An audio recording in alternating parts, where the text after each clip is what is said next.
Umalma ang ilang leader ng oposisyon sa pahayag ni Davao City Mayor Sara Duterte na hindi issue ngayong eleksyon ang pagiging honest o tapat ng mga kandidato. Narito ang report.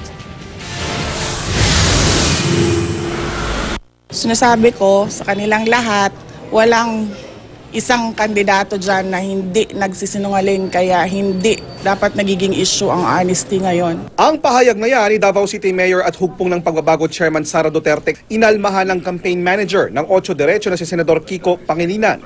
Gina-justify raw nito ang dishonesty o pagiging hindi tapat ng mga opisyal na dapat daw itakwil ng mga botante.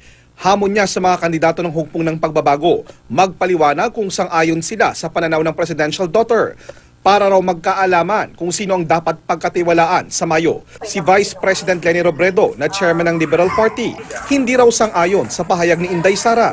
Pag sinabi mong okay na lang magsinungaling, parang insulto yata to sa electorate. Kasi yung taong bayan, siya yung pipili na magre-represent sa kanya. Pero kung yung information na ibibigay sa kanya kasi sinungalingan, unfair yun sa kanya.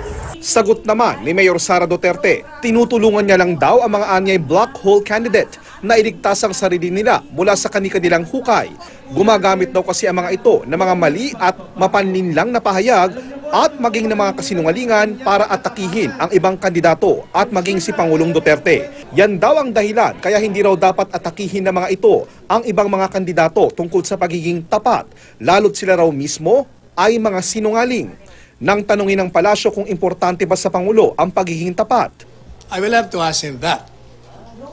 Ha? Siyempre, that's a personal, parang kumbaga, kasi baka si, gaya ni Mayor Sara, kay Mayor Sara, hindi importante yung honesty for this particular election. Basta, ang stand ni Presidente, let's have a credible, honest election. Yun ang sinasabi na. Credible and honest election. Honest election, ibig sabihin, walang daya ang eleksyon. Yun ang posisyon ng Presidente. Yun ang alam kong ever since. JP Soriano, GMA News.